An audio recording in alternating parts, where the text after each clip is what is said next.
Shalom a todos, bienvenidos a esta continuación, a este nuevo audio de Las Ruedas de un Alma. Vamos a continuar donde dejamos el capítulo de encarnación global, el cual es un poco extenso. También es un poco denso en su interpretación y en su entendimiento, pero bueno, con la ayuda del cielo iremos clarificando muchas ideas.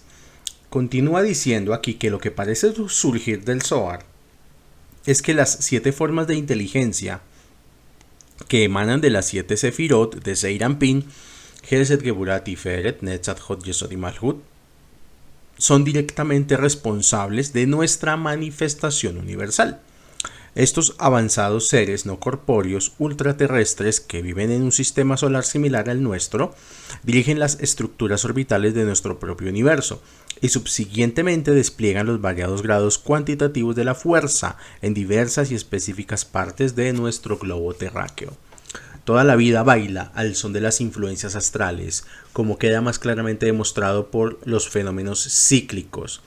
Fuerzas invisibles ultraterrestres afectan los asuntos terráqueos y determinan en una forma decisiva los altibajos de muchos fenómenos relacionados con la humanidad. Al rastrear los ciclos de altibajos de la existencia terrestre e identificar estos ciclos, las curiosas fluctuaciones demuestran en forma evidente un patrón metafísico que se asemeja mucho a lo que el ADN es para nosotros. Si bien en los últimos decenios se han emprendido investigaciones de proporciones enormes para estudiar los ciclos, el misterio que envuelve a sus causas sigue siendo motivo de una profunda frustración científica. Sin embargo, si las comunidades científicas estuvieran más dispuestas a aceptar la hipótesis que la actividad terrestre está supeditada a la influencia cósmica celestial, como se indica claramente en el Zohar, gran parte de los datos científicos ahora envueltos en el manto del misterio podrían abrir incontables horizontes hasta ahora jamás imaginados en la naturaleza. Desde el punto de vista cabalístico del mundo, las fuerzas físicas que obedecen las leyes científicamente aceptables se basan y dependen de fuerzas cósmicas inteligentes. Por lo tanto, los 7 planetas actuando como canales orbitales para las 7 formas difusas y el nivel de inteligencia cósmica conocido como las 7 Sefirot, de acuerdo al Zohar, dejan impreso su sello celestial en la faz de la Tierra. Se trata de una fuerza no material que está dotada de una inteligencia propia. Puede ser comparada con el alma del hombre que convierte al individuo en tan distintamente diferente de cualquier otra persona. El alma es responsable de la capacidad creadora, el libre albedrío o las emociones tales como amor, odio, miedo e instintos bélicos. Las 7 entidades no materiales causan la diversidad individual del universo y de la Tierra. Por lo tanto, la división de la Tierra está directamente relacionada con el aspecto de la inteligencia que existe en una parte particular de ella o en un país específico.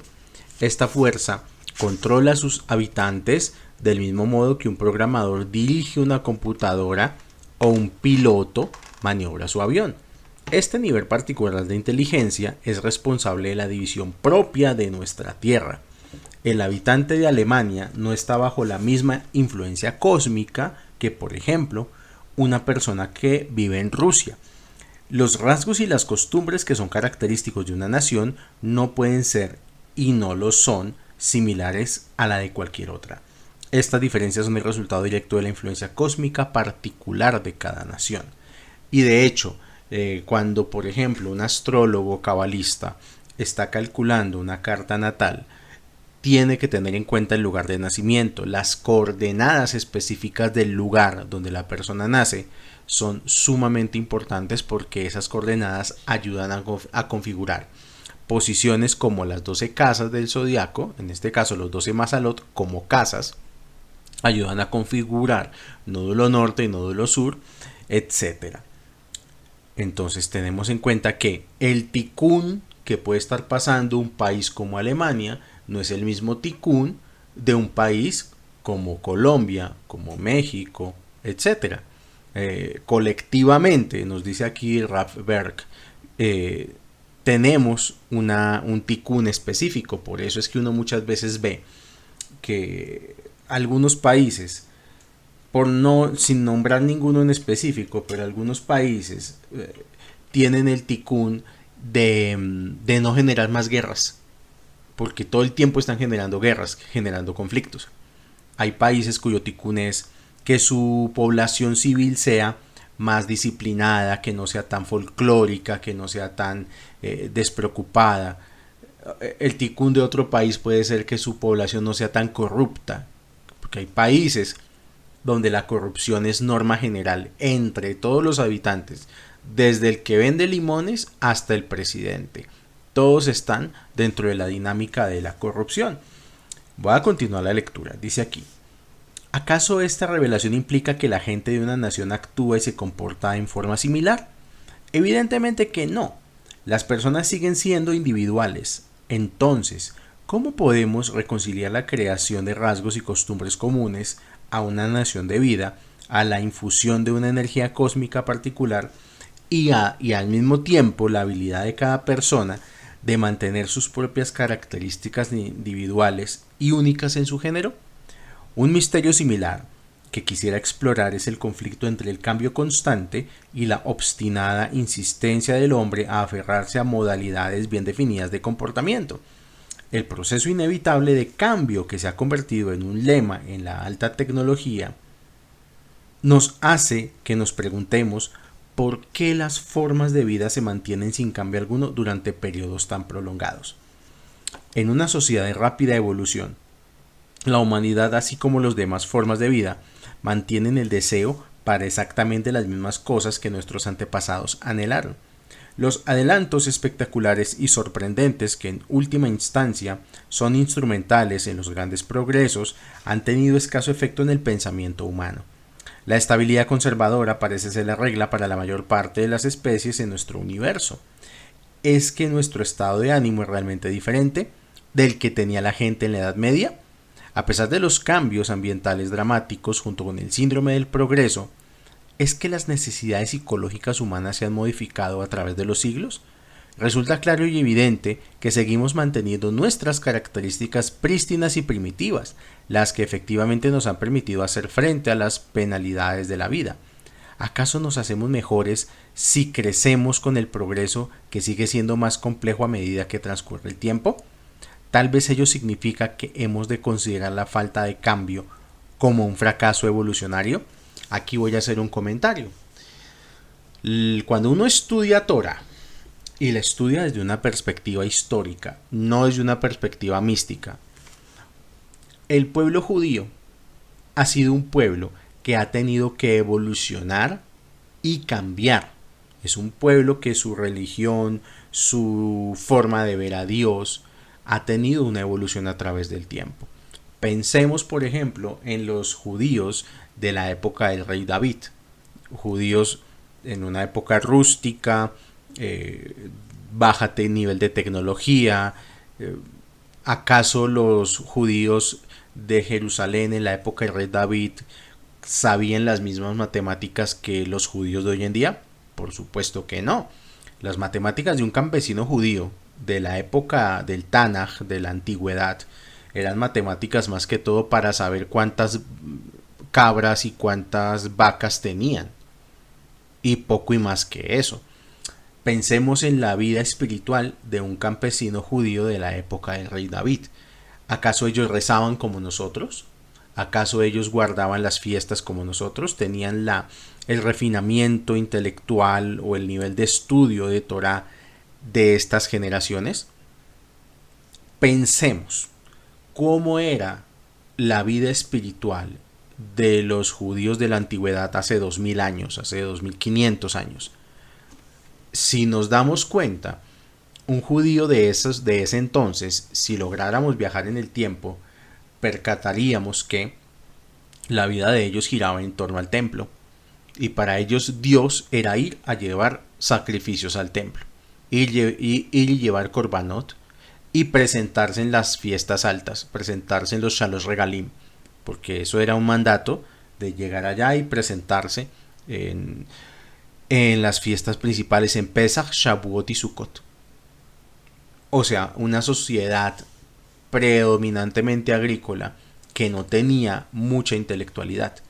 La diáspora y el hecho de que los judíos hayan tenido que diseminarse por todo el mundo luego de la destrucción de los templos ha producido un cisma, un cambio dentro de la forma judía de ver la vida y dentro de la ritualidad del judaísmo. Entonces hoy vemos que ya no es necesario un templo para sacrificios, porque ya el judío, su servicio principal es la tefilá, el rezo. También se tienen más herramientas para estudiar, porque la conversación que la Torá ha generado a lo largo del tiempo ha producido un sinnúmero de material, como el mismo Zohar, como el Talmud, como la Mishnah, como los Midrashim, el Midrash Rabbah, bueno, etcétera. O sea que hoy tenemos, y pues más que nunca, una oferta de libros de miles de autores de judaísmo. Hoy tenemos una posibilidad única en la historia. Hoy en día los judíos y aquellos que dejan la idolatría y se unen al judaísmo tienen mucha más capacidad histórica de crecimiento.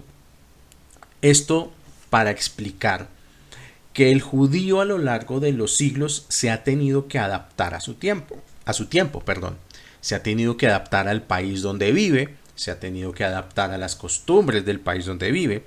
No es lo mismo ser judío en Lituania en 1800, a ser judío en España en 1400, a ser judío en México en 2024. O sea, y todos son judíos y practican Torah. Y aquí lo que Rapberg nos dice es precisamente que una sociedad que realmente supere su comportamiento es una sociedad que tiene que progresar en su pensamiento. Justamente como hace el judaísmo. Una de las cosas bellas del judaísmo es que lo obliga a uno a estar estudiando para refinar su pensamiento, para refinar su idea de Dios, para hacerla mucho más clara, más completa, más actual incluso. Pensar en Dios y pensar en la ciencia no es algo que tenga necesariamente que ser opuesto, porque pues la ciencia lo que hace es estudiar las maravillas de la creación, justamente. Entonces tengamos eso en cuenta para que entendamos que aproximarse a Hashem no es solamente ser una persona religiosa ni piadosa. Puede ser importante para muchas personas, pero también muchas personas pueden acercarse a Hashem observando sus maravillas, siendo físicos, siendo astrónomos, siendo ingenieros, conociendo la naturaleza y pudiendo transformarla para bien propio y bien de los demás. Eso es el centro de lo que quiere decir aquí este párrafo. Además, lo que sí ha prevalecido a lo largo de los siglos y a lo largo de la historia es que básicamente el ser humano sigue teniendo los mismos sentimientos, sigue teniendo el mismo amor, el mismo odio, la misma lujuria, las mismas bajas pasiones que hace 2000, 3000 años, 4000 años. Y la lucha humana sigue siendo refinar su comportamiento. Y aquí volveríamos a la historia, donde en la antigüedad, por ejemplo, la mujer carecía de derechos. La mujer era tratada como una posesión del hombre, cosa que hoy en día vemos que está pésimo, que no está bien, que está muy mal. Hoy en día la mujer tiene, aunque no en un sentido pleno, pero tiene más acceso a poder luchar por sus derechos y libertades. Quizás falte mucho más, pero si comparamos a las mujeres de hoy con las de hace 2000, 3000 años, que nos dicen las historias del Tanaj, ¿por qué? Miren, ¿por qué los profetas vivían todo el tiempo amonestando al pueblo?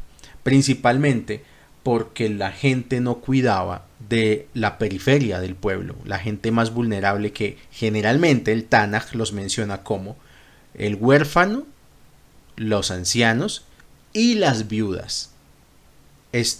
Viudas o divorciadas.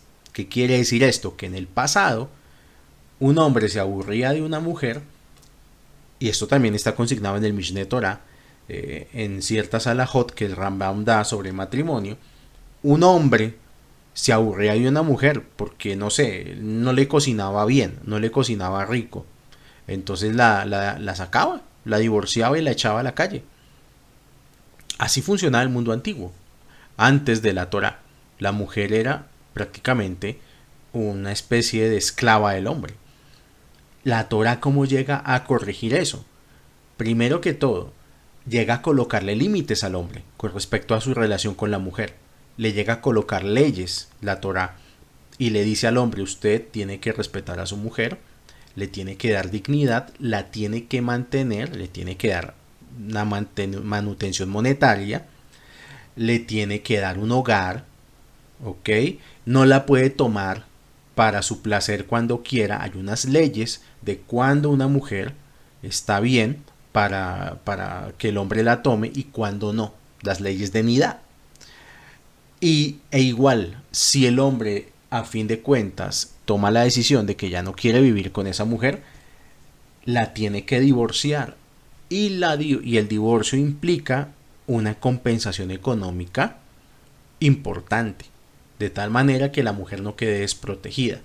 Eso fue una revolución en su momento de la historia antigua, donde ya la mujer no era vista como un objeto, casi como una esclava del hombre, sino que tenía una dignidad dentro del contexto de un matrimonio, ¿no es verdad? Y que el hombre tenía responsabilidades. Hoy en día, la sociedad, ¿cómo hace que el hombre tenga contención? Hoy en día tenemos un poco más de ética, de moral y de valores. Algunas personas me dirán que igual no importa, que igual hay hombres que se comportan como animales, que hay hombres que no les importa meterse con una mujer casada, no les importa dejar mujeres con hijos, no les importa serle infiel a su mujer. Les puedo decir que eso pasa. Obviamente no voy a tapar el sol con un dedo. Pero también lo que puedo decir es que hay más reserva moral hoy en día de la reserva moral que había hace 2000, 3000 años. El mundo es un poquito mejor y por lo menos hay una reserva moral donde un hombre infiel es amonestado socialmente, en su familia, en su entorno. Un hombre que no responde por sus hijos es amonestado, puede ser llevado a tribunales. Un hombre que no respeta a su mujer, que la violenta, que Hasbe Shalom la golpea, puede terminar en prisión. Hoy en día el hombre se tiene que contener mucho más de lo que se contenía hace 3000 años. Hay mucha más reserva moral, por lo tanto, hay mucho de ese ticún que ha avanzado a lo largo de la historia. Me fui en una conversación larga sobre este tema porque me parece importante entender cómo es la lucha del alma y el cuerpo sobre lo que son las pasiones, los deseos íntimos de carne, etc. Voy a continuar la lectura. Dice aquí: evidentemente, ningún otro misterio en la larga historia de nuestro universo es tan sorprendente como el repetido comportamiento universal de sus habitantes. Este tema es tan poco comprendido que no debemos extrañarnos de nuestra constante insistencia en destruirnos mutuamente. Si en algo debemos maravillarnos, ello habría de ser ante nuestra incapacidad de descifrar los secretos de las normas del comportamiento humano. El estudio de los patrones de la sociedad global o nacional es un ámbito en completa agitación. Es un campo en el que encontramos expertos que están en desacuerdo en prácticamente cada punto. El único hecho ahora generalmente aceptado es la necesidad fundamental de encontrar sendas adicionales que permitan enfocar la atención en el sutil nivel interno de las cosas, aunque cumpliendo las más exigentes demandas de la ciencia. Los preceptos evolucionarios básicos casi no se han modificado durante toda la historia. Hemos visto civilizaciones tejiendo a través de la urdimbre de la historia escrita, intentando imponer su clase de orden. Este tipo de dominio sobre el medio ambiente del hombre, persiste y sigue siendo parte del panorama mundial. Por consiguiente, cuando encontramos información que puede reducir la brecha entre los dos aspectos de nuestra sociedad, esa información es realmente excitante y, lo que es más importante, refrescante. Por lo tanto, nos volvemos nuevamente al Zohar en nuestro intento de aclarar tanto las cuestiones sociológicas y psicológicas que han sido planteadas. Entonces, tengo por ahí otro comentario antes de leer el Zohar, y es que, por ejemplo, volviendo a los ejemplos que estoy dando, En la antigüedad, una mujer prácticamente no tenía derecho a elegir con quién estar. O sea, la mujer era como una moneda de cambio y era el padre generalmente el que decidía. Tú te casas con este hombre, ya hicimos el negocio, él va a dar una dote de 100 chivos por ti, te vas con él. Y la mujer no podía ni chistar. Hoy en día, una mujer perfectamente, si está con un patán, con un peón, con un gañán, con un... bueno, ya todos los adjetivos de Paquita la del barrio, con un mal tipo, una mujer puede decidir ya, yo no quiero nada con usted, váyase o me voy, chao. Hoy en día una mujer puede decidir libremente con quién estar. Vamos a leer el Zohar. Zohar 2, página 94a dice: Rabbi Shimon introdujo aquí el tema de la transmigración de las almas, diciendo: Onkelos traduce las palabras anteriores como sigue: estos son los veredictos que tú ordenarás ante ellos. En otras palabras, estas son las órdenes de la metapsicosis, el juicio de las almas en virtud del cual cada una de ellas recibe el castigo apropiado. Compañeros, ha llegado el momento para revelar diversos misterios ocultos y secretos en relación con la transmigración de las almas. La reencarnación no es una cosa del pasado. El Ari, Rabbi Isaac Luria, nos dice que en la época de la era de la renovación, estamos hablando de cuando venga la redención, las almas de la generación del Éxodo volverán a ser encarnadas. Hay un midrash, más que un midrash, también está escrito en el Shara Gilgulim, en las puertas de la reencarnación, que debido a los múltiples pecados que cometieron aquellos de la generación del desierto, el becerro de oro, la traición de Korah, los espías, etcétera, se quejaban por carne. Bueno, todas estas equivocaciones que esta gente tuvo, el de cuando Hashem decretó que iban a pasar 40 años en el desierto y que iban a morir en el desierto para que fuera la siguiente generación la que entrara a la tierra prometida, también se decretó que esas almas que habían salido de Egipto nunca podrían volver a reencarnar. Porque esa generación, dice el Shara Gilgulim, vio todos los milagros de Hashem.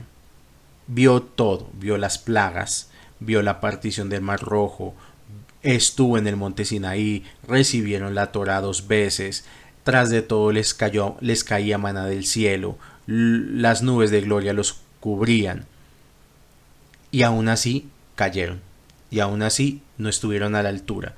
Al contrario de nosotros, que somos generaciones, que nunca vimos ninguno de esos milagros. Entonces aquí dice Rabbi Isaac Luria que al final, cuando llegue la redención, sí van a poder tener oportunidad de volver a reencarnar las almas de la generación del Éxodo.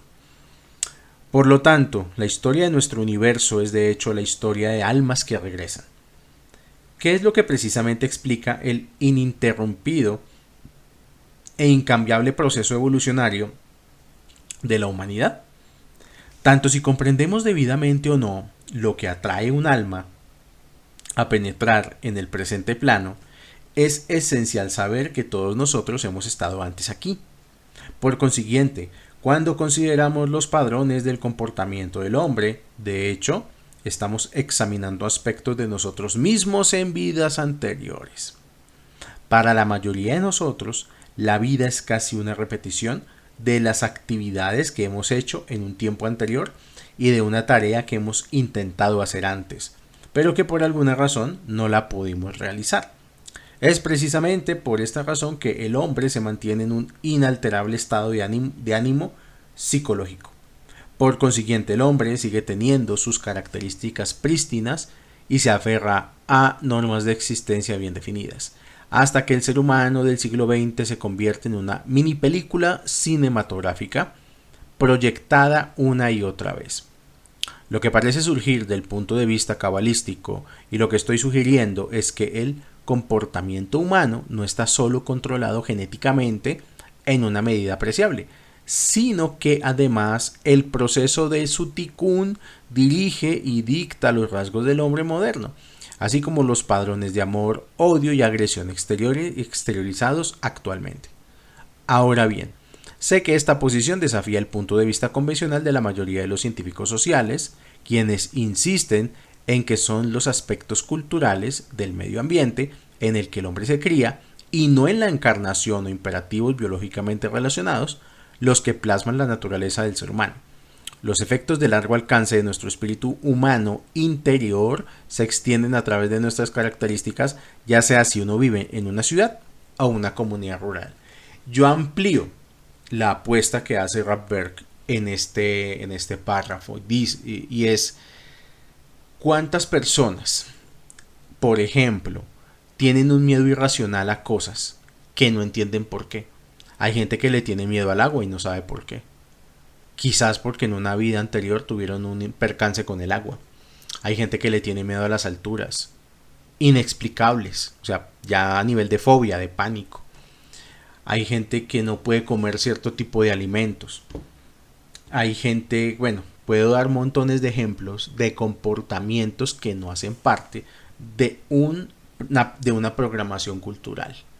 También hay personas que se sienten naturalmente llamadas por algún país en especial. Hay gente que nace en un país, pero le encanta otro país, lo siente familiar, se sueñan con lugares que no conocen, pero que saben que existen.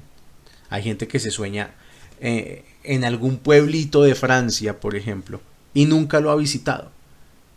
Pero algún día viajaron y llegaron exactamente a ese pueblo. ¿Por qué yo me sueño en ese pueblo? ¿O por qué yo me sueño con determinado país? ¿Por qué tengo esa afinidad natural?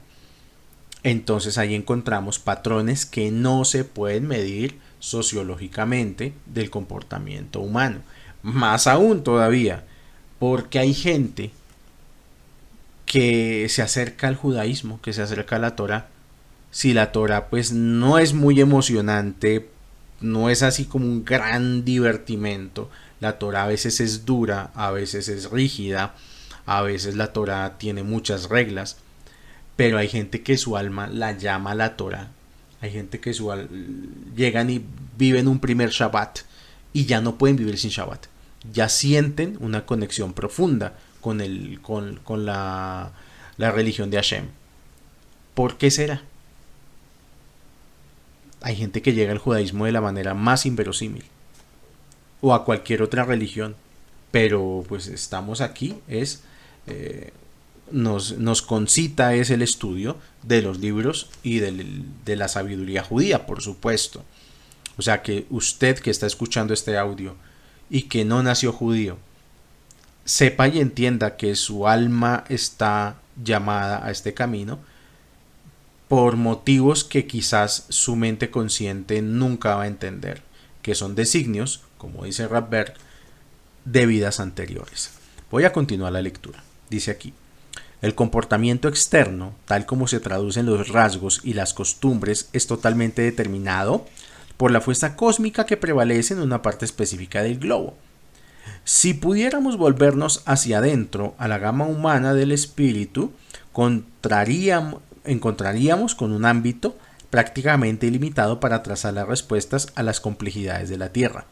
Por consiguiente, la evolución de la intolerancia y el racismo de un individuo, por ejemplo, no se derivaría de las presentes interacciones y asociaciones con otros grupos.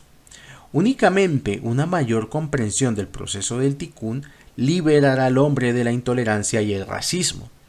Las influencias ambientales no promueven las diferencias físicas o del comportamiento de la gente. Las almas que regresan nos dejan con muchas pasiones y odios mezquinos. La rebelión contra la autoridad, la liberación de la mujer y el abandono de la religión son todos ellos rasgos que ya han aparecido previamente en los anales de la historia. Estas tendencias innatas, profundamente arraigadas, trascienden la influencia cósmica particular de una parte de nuestro globo. Ello, por lo tanto, explica por qué algunas naciones enriquecen, mientras que otras quedan estancadas al punto de estar al borde del desastre económico. La causa de que algunas sociedades progresan y otras no puede ser considerada como la relación existente entre el área terrestre específica y su conexión cósmica a la fuerza cósmica. Una sociedad que no tolera las críticas, manteniendo un orden social o una rígida ortodoxia, es el resultado de la fuerza cósmica específica que regula su orden social. No pueden usarse teorías simplificadas de determinismo genético para explicar o justificar el odio y la opresión racial, como en el caso de Alemania en el siglo pasado. Uno puede plantear una seria y evidentemente espinosa pregunta. Ello implica que esas personas de esa época de Alemania del siglo pasado fueron reguladas en forma cósmica y consecuentemente los que participaron en esos momentos tan difíciles han de ser considerados como los que perpetraron los crímenes cometidos. Las fuerzas siderales globales tratan y están más estrechamente alienadas con el comportamiento físico y exterior que se extiende a lo largo de nuestro globo. Determinan los recursos naturales que aparecen en un lugar y brillan por su ausencia en otro. Aquí voy a hacer una pausa. Hay una historia en la guerra que hubo por la liberación de lo que se conoce hoy como Estados Unidos, por la independencia americana, en la cual George Washington era protector de una familia judía. Entonces esta familia judía, cuando se logró la independencia, le regaló una menorá de oro. Y la leyenda dice que George Washington esa menorá de oro la llevó a la Casa Blanca. Y dice aún más la leyenda que esa menorá aún existe en la Casa Blanca. Y que esa es una de las razones espirituales por las cuales Estados Unidos, de ahí en adelante, empezó a ser la nación de progreso, la gran potencia mundial hegemónica de este siglo. También vemos casos como los de los países que expulsan de manera grosera y violenta a los judíos y los oprimen, y esos mismos países después terminan en la pobreza o terminan perdiendo su hegemonía continental o su hegemonía como potencia. Caso como el de España, cuando España decide expulsar a los judíos, empieza su proceso de decadencia, ¿no es verdad? O de Venezuela, cuando, bueno, hay un montón de historias de atrocidades que en Venezuela se cometieron contra algunas comunidades judías y que eso derivó en pues, el estado actual de las cosas. Como dice la Torá, una de las promesas que le hace Hashem a Abraham: bendeciré a quienes te bendigan y a quienes te maldigan yo maldeciré. Y eso está latente y patente hasta hoy en día. Hay un caso reciente de un político de Medio Oriente que en un discurso empezó a maldecir al pueblo judío, y eso fue el año pasado, o sea, no estamos hablando de hace un montón de tiempo. Y fue a empezar a maldecirlos y le dio un infarto y cayó fulminado y falleció. Entonces, continúa la lectura. Dice aquí: gobiernan el procesamiento de la información metafísica, en la que la externalización, o sea, la expresión física de las costumbres y rasgos, se convierte en la morada de aquellas almas que por razones del proceso del tikkun se ubicarán en un sector particular en preferencia de otro. Estas características distintivas definen la expresión física del alma y por ende el área de búsqueda en el proceso del tikkun. Por consiguiente, las cuestiones que tienen relación con la cultura exterior de cualquier nación dependerán de la fuerza cósmica particular que domina la región. La fría concretación racional científica dependerá de la medida y la intensidad del deseo de recibir de una influencia astral específica que genere esas fuerzas cósmicas. Por lo tanto, el progreso científico o su ausencia dependen del deseo de recibir. ¿Qué es una nación floreciente sino el majestuoso poder de su deseo de recibir? ¿A qué se debe que una nación disponga de un patrón de alta tecnología si no es para la finalidad de conseguir fundamentalmente la dominación y la supremacía como una potencia mundial?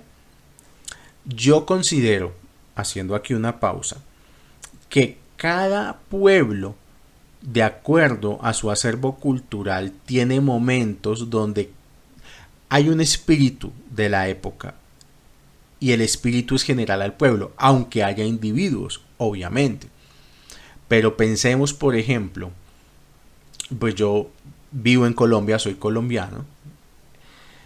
Colombia en el año 50, los años 1950, era mucho más avanzada que países como Corea del Sur o como Taiwán. Pero Colombia entró en una dinámica de malas praxis sociales, de luchas políticas, de caudillismo. Los políticos en general no les ha interesado que la gente progrese, sino solamente una cierta casta. Y la gente en general ha vivido más con el ideario de la malicia indígena, del primero yo, de si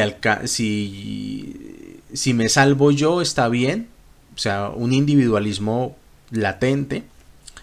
Y todo esto ha sido un cóctel que hoy en día nos permite ver a Colombia mucho más atrasada que Corea del Sur y Taiwán, que hoy Corea del Sur y Taiwán están en otra onda más cercana a parecerse a potencias económicas y tecnológicas.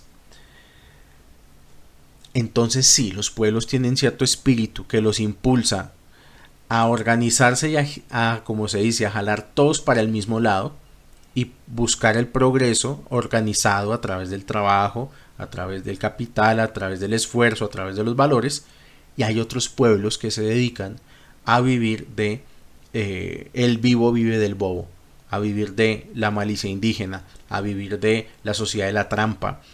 Y como lo dije, desde el que vende limones hasta el presidente. Es más, cabalísticamente se dice que el presidente de una nación es el representante del espíritu y el pensamiento de la gente. Entonces no hay error, lamentablemente. No hay error. O sea, un presidente malo es el representante de un mal pueblo. Un presidente bueno es el representante de un pueblo bueno.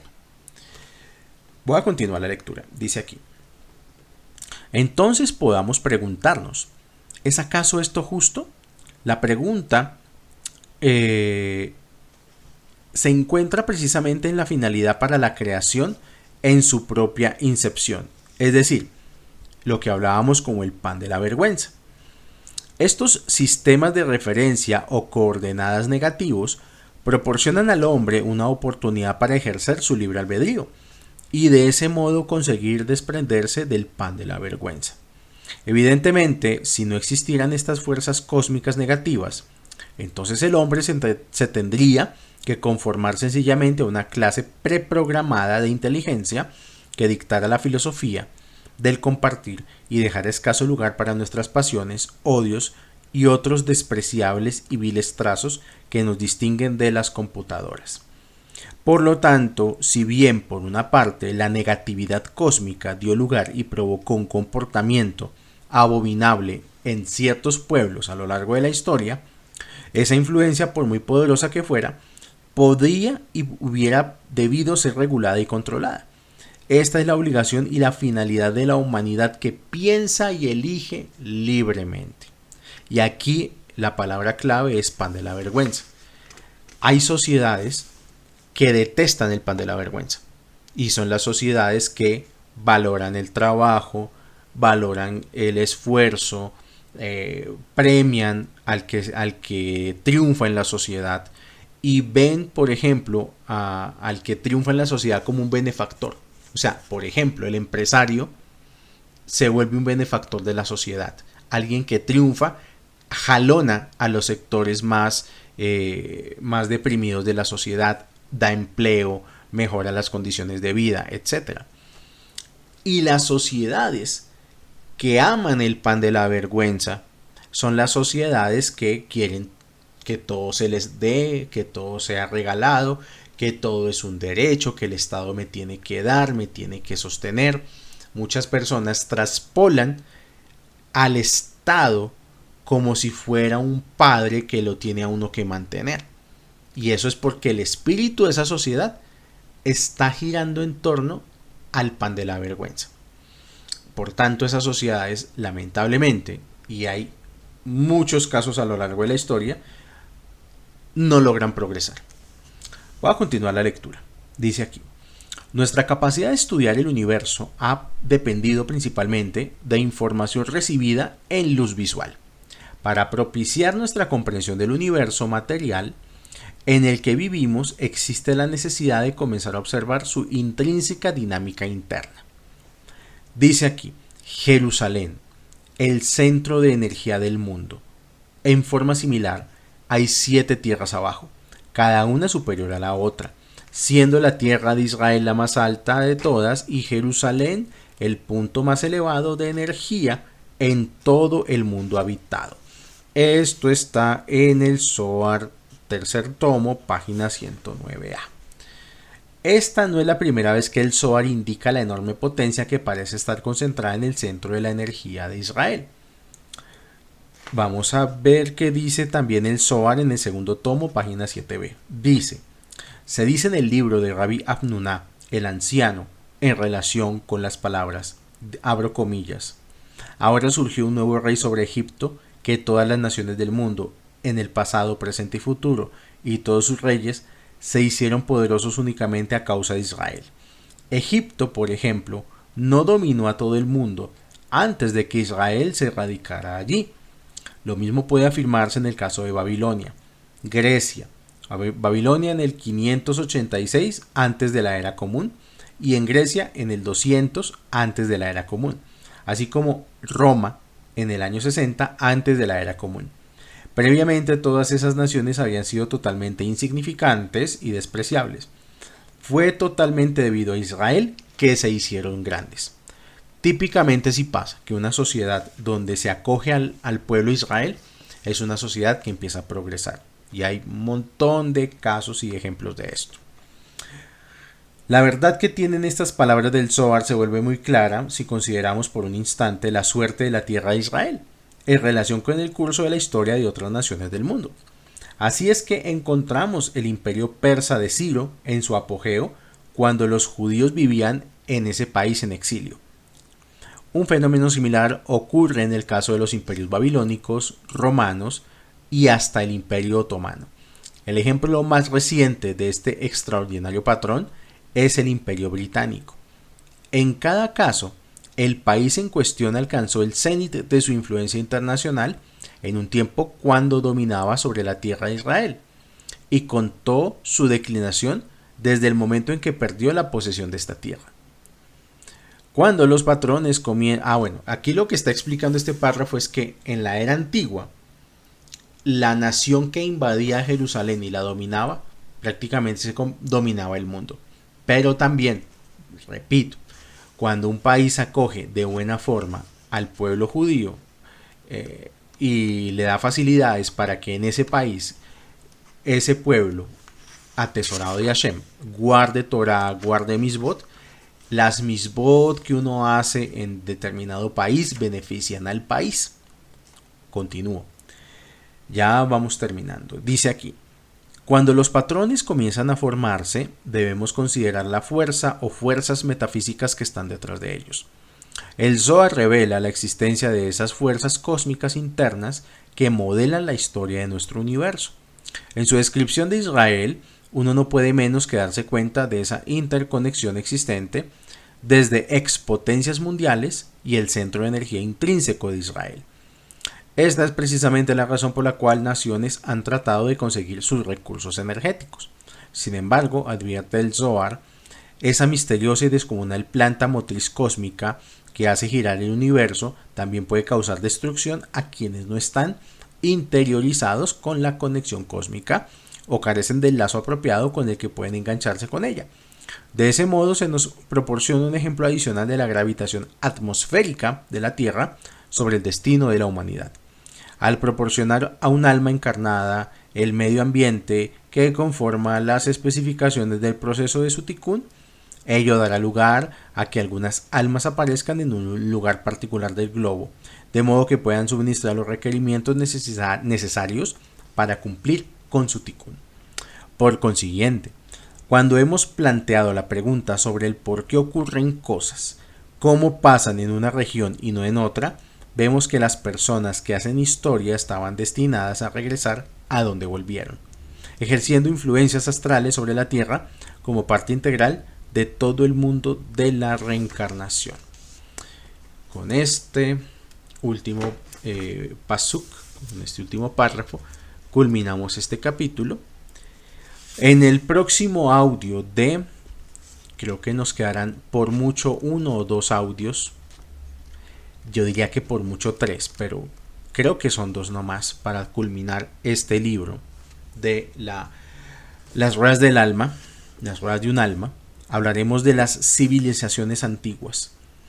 Vamos a hablar de Atlantis, por ejemplo, y vamos a hablar de todo su proceso histórico.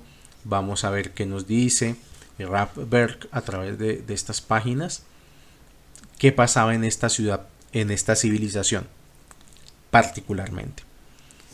Les agradezco a todos aquellos que llegaron a este punto, que apoyan este canal, escuchando las clases, suscribiéndose, dándole clic a la campanita, dándole like al video. Les agradezco profundamente.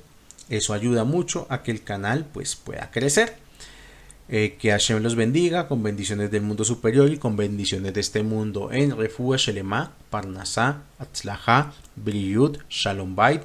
Nos estamos escuchando en una próxima clase. Shalom, shalom para todos.